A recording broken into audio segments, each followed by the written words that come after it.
Іштік қолқаның қабырғалық тармақтары. Жалпы қабырғалық тармақтары бұл шетте үш қабырғалық тармағын негізгілеп ажырататын боламыз. Одан кейін біз висцералық тармақтарына көшеміз. Ең бірінші ол төменгі көкірек артериясы. Осының алдында кеуделік қолқада жоғары көкірек артериясы болды, ал іштік қолқада төменгі көкірек артериясы. Артерия френика инфериор деп аталынады. Төменгі көкеттен бастау алады негізінен. Ол оң жақта да, дәл сол жақта да бірдей болып келеді. Негізінен төменгі көкет артериясы бір және жұп артерия болып келеді. 12-ші кеуде омыртқасының тұсынан басталып, көкеттің сіңірлі төменгі бөлігіне дейін негізі жалғасын тауып келеді. Ол артерия өз жолында үш тармаққа бөлінеді. Рамус антериор алдыңғы тармағы, рамус постериор артқы тармағы және рамус супрареналис дейтін супрареналис супериор дейтін тармағы бар. Рамус антериор атайды тұр, алдыңғы тармағы ол көкеттің алдыңғы бөлімдерін қанмен қамтамасыз етеді. Осы жерде артерия мускулофреникамен анастомозданады. Рамус постериор дәл солай көкеттің артқы бөлігін қамтамасыз етеді, және де бұл артерия интеркосталиспен анастомозданады болады. Одан кейінгі төменгі тармағы, бұл төменгі келесі тармақ, ол жоғары бүйректі артериясы, артерия супрареналис супериор деп аталынады. Ол төменгі көкірек артериясының бастапқы бөлігінен бастау алады.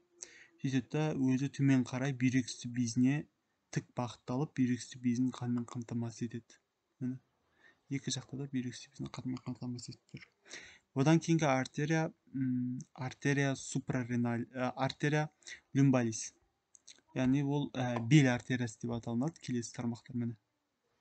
Негізінен ол төртеу саны, төрт жұп десек болады, яғни общий сан айтқанда 8 болып келеді. Бірінші, төртінші бел омыртқаларының тұсында бастау алатын құрсақтық қабырғаның артқы бөлігіндегі артерия болып келеді.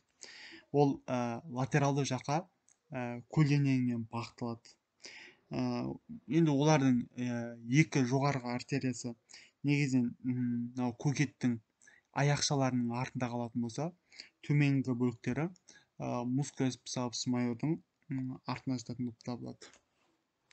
Енді әрбір бел артериясы омыртқалардың көлденең өсіндісіне жетеді, яғни дәл осылай артқа қарай бағытталады да, омыртқаның көлденең өсіндісіне жеткеннен кейін, яғни процесс трансверске жеткеннен кейін рамус дорзалис атты тармақтар береді. Сөйтіп ол белдің шаршы бұлшықетінің артында жүріп, сол жерде белдің бұлшықеттерін қанмен қамтамасыз ететін болып табылады. Әрі қарай ол белдің шаршы бұлшықетінің алдына қарай жүргеннен бұл былай айналып келу керек. Былай елестетіңіздер, айналып келіп жатыр деп. Сөйтіп әрі қарай ол іштің алдыңғы қабырғасына бағытталады. Сөйтеді іштің ішкі қиғаш бұлшықеттерін қанмен қамтамасыз етеді, көлденең бұлшықеттерін қанмен қамтамасыз етеді, және іштің даже тік бұлшықетіне дейін, мускулус ректус абдоминалиске дейін жететін болып табылады. Барлық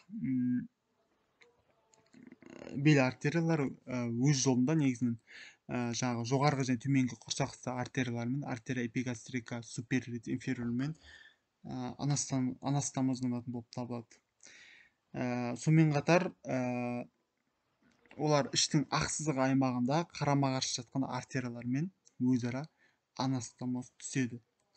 Негізінен анастомоз түсетін артериялары артерия интеркосталис қабырғааралық, мықын бел артериясымен, артерия илиолюмбалиспен, сонымен қатар артерия циркумфлексия илиум профундамен, яғни мықын сүйегінің терең артериясымен, сонымен қатар бөксе артериясымен, артерия глютеус супериормен анастомоз құрайтын болып табылады.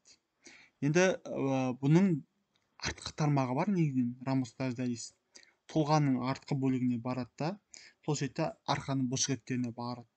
Өз жолында негізінен мынау омыртқа аралық тесіктерден кіріп, рамус спиналис дейтін тармақтар береді да, сол жерде жұлынды қанмен қамтамасыз ететін болып табылады.